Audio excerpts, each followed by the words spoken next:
사무엘상 7장 말씀은 여호와를 사모하니라 라는 제목의 말씀입니다. 오늘 말씀은 여호와의 궤가 블레셋에서 벳세메스로 가고 벳세메스에서 이제 기랏 여아림으로 오게 되는 그 말씀이죠. 그래서 말씀을 잠깐 우리가 복기해 보면은 블레셋과 이스라엘의 싸움 가운데 홈리와 비느하스가 전사하고 이스라엘 백성들의 큰 살육으로 많은 사람이 죽게 되고, 그 소식을 들은, 다시 말하면 두 아들 홈리와 비느하스가 죽었다는 전사 소식을 듣고 엘리 대제사장이 의자에서 뒤로 넘어져 목이 부러져 죽고, 비느하스의 아내 엘리 대제사장의 며느리가 아들을 낳았는데 아들을 낳고 죽으면서 이가봇 여호와의 영광이 이스라엘을 떠났다, 이렇게 이야기하지 않았습니까? 그런데 여호와의 궤를 빼앗김으로 말미암아서 여호와의 영광이 이스라엘을 떠나게 된 것입니다. 왜냐하면 궤는 여호와께서 임하시는 것이고 여호와께서 말씀하시는 것이잖아요. 여호와의 임재, 또 임마누엘로 함께 하시는 여호와의 임재, 말씀하시는 여호와의 임재를 의미하는 궤가 아니겠습니까? 그런데 이제 이 블레셋 땅으로 빼앗아 갔는데 다곤 신전에 있는 다곤 신이 엎드러져 버리고, 이튿날은 이제 엎드러져 얼굴이 땅에 닿을 뿐만 아니라 어떻게 됐습니까? 목과 손목이 부러져 버렸잖아요. 그래서 이제 이것을 어떻게 합니까? 야, 우리가 이렇게 해서는 안 되겠다, 옮기자, 이렇게 해가지고 가드로 옮기고, 가드에서도 독종으로 치니까 그들이 또 이제 에글론으로 보내고, 에글론이 우리가 다 죽게 되었다, 본래 이스라엘의 섬기는 그들의 친히 있는 궤를 있는 곳으로 돌려보내자, 이렇게 이야기하죠. 그 여부를 알기 위해서 어떻게 합니까? 벳세메스로 소를 보내죠.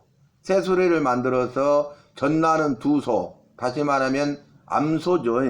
자기 새끼들이 있는데 이 송아지들을 집에 가둬두고 이 궤와 금으로 만든 독종 5개와 금으로 만든 금지 5개를 실은 상자를 실어 가지고, 이제 이 젖나는 두 소, 암소가 벳세메스로 향하여 가면 이 재앙이 여호와께로부터 임한 것인 줄 알고, 또 벳세메스로 가지 아니하고 다시 블레셋 송아지 있는 곳으로 돌아오면은 이것은 우연히 일어난 것이다, 이렇게 그들이 말을 하죠. 그런데 어떻게 합니까? 벳세메스로 가는 소가 대로로 행하면서 울면서 가요. 왜냐하면 송아지가 새끼가 있잖아요. 자기 새끼 송아지 울음소리가 있잖아요. 모성애가 있잖아요. 그런데 놀라운 것은 돌아오는 것이 아니라 대로로 행하면서 울며 가되 벳세메스를 향해서 바로 갔다는 거죠. 이것은 이 재앙이 여호와께로부터 임한 것임을 분명하게 보여주고 있고, 여호와는 거룩하신 분이고 여호와는 살아계신 분이라는 것을 증거하고 있는 것입니다.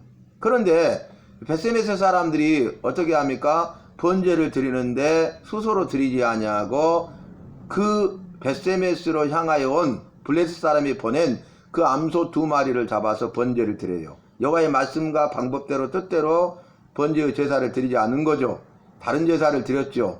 그리고 나서 여호와에게를 들여다본 거로 여호와께서 그들을 쳐서 들여다본 70여 명이 즉사합니다.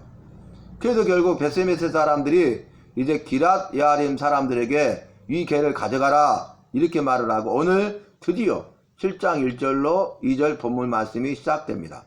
이 기랏 여아림 사람들이 와서 여호와의 궤를 옮겨서 산에 사는 아비나답의 집에 들여놓습니다. 아비나답의 집이죠. 그리고 아비나답의 아들인 엘리야사를 거룩하게 구별하여 여호와의 궤를 지키게 하였다, 이게 1절 말씀입니다. 여러분, 이제 이 여호와의 궤를 아비나답의 집에 들였죠.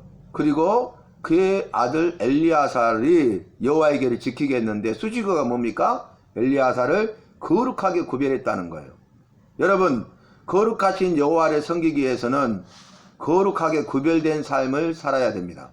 거룩하게 구별된 자가 되어야 되고, 거룩하게 구별된 삶을 살아야 거룩하신 여호와의 궤를 지킬 수 있는 거예요.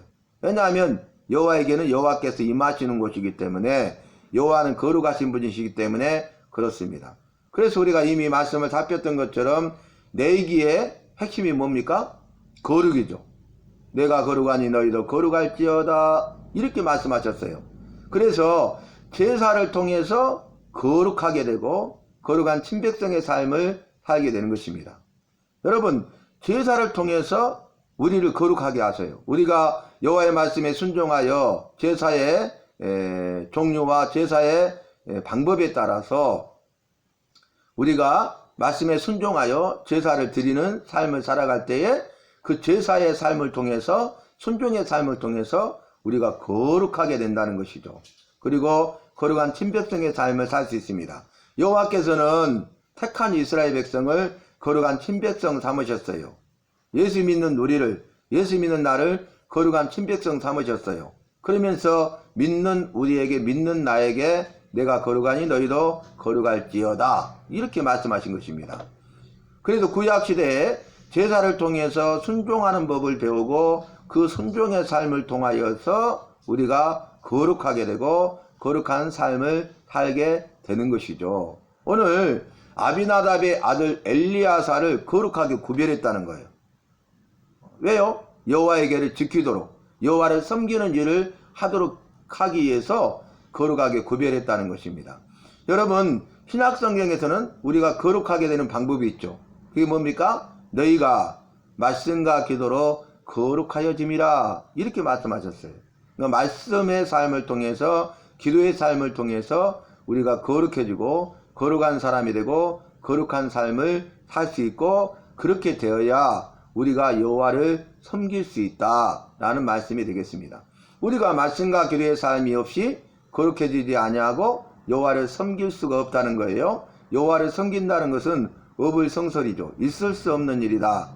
우리는 나는 여호와를 섬긴다고 하지만은 여호와께서는 그렇게 생각하지 않으셔요. 기뻐 받으시지 않으셔요. 여호와의 말씀과 방법대로 여호와의 뜻대로 우리가 우리 자신을 거룩하게 구별하고 거룩한 사람이 되어서 거룩한 삶을 살아갈 때 여호와께서 그것을 기뻐 받으신다는 말씀이 되겠습니다. 그래서 내가 거룩하니 너희도 거룩할지어다. 제사의 삶을 통해서 예배죠. 예배의 삶을 통해서 우리가 순종하는 법을 배우게 되고 순종의 훈련을 통해서 거룩해지는 것이죠. 특별히 말씀과 기도의 삶을 통해서 우리가 거룩해진다는 것을 알 수가 있습니다.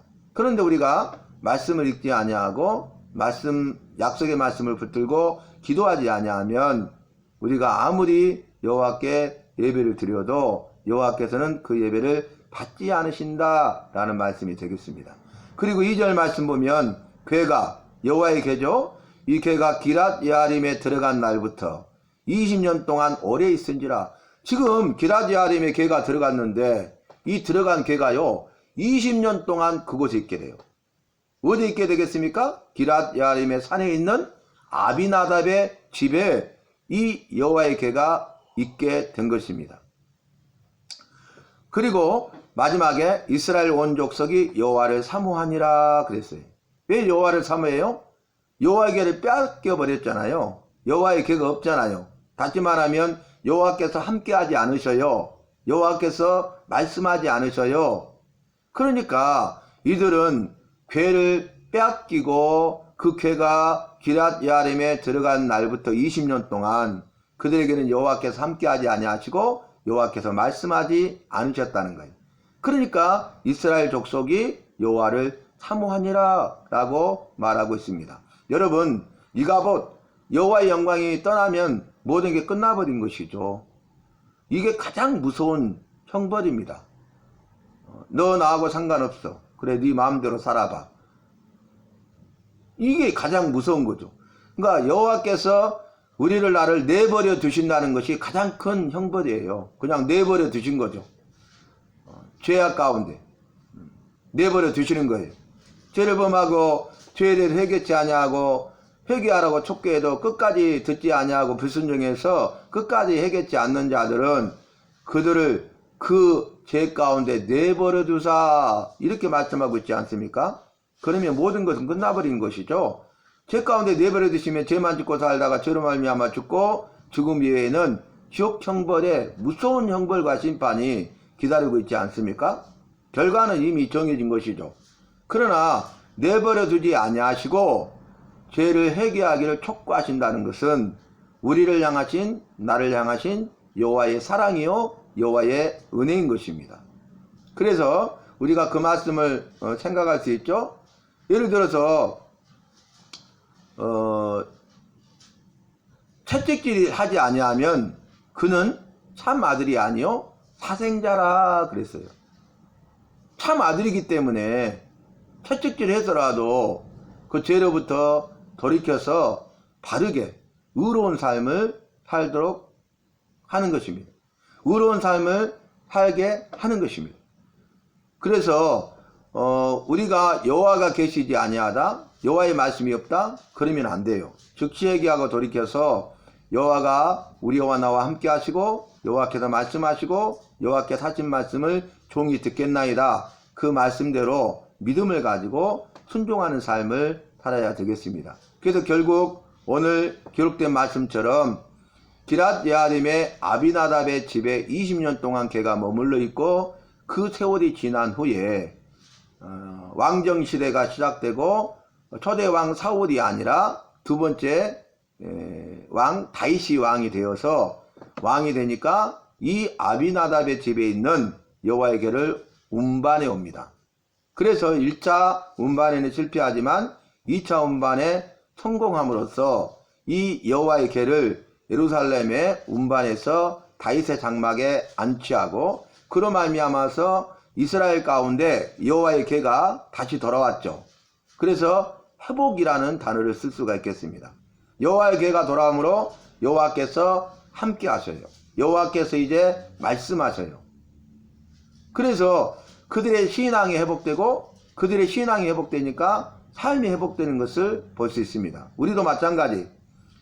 나의 삶을 말씀에 비춰 돌아보면서 여호와가 계시지 않는다, 여호와의 말씀이 있지 않다, 그러면 즉시 회개하고 돌이켜서 회복, 여호와께서 우리와 나와 함께 하시고 여호와께서 말씀하시도록 해야 되고 여호와께서 말씀하실 때에 그 말씀에 대하여 어떤 말씀을 주시든지 믿음을 가지고 순종하는 그런 삶을 살아갈 때 우리는 거룩한 친백성이 되고 거룩한 삶을 살게 될 것입니다. 다시 말하면 구원받은 백성이 되고 구원받은 백성의 삶을 살아가게 될 것입니다. 그뿐만 아니라 이 땅에 살아가는 동안 주님께서 약속하신 풍성한 삶을 받아 누리게 될 것이고 죽음 이외에는 생명의 삶, 영생의 삶을 영생의 복을 받아 누리는 주인공이 될 것입니다.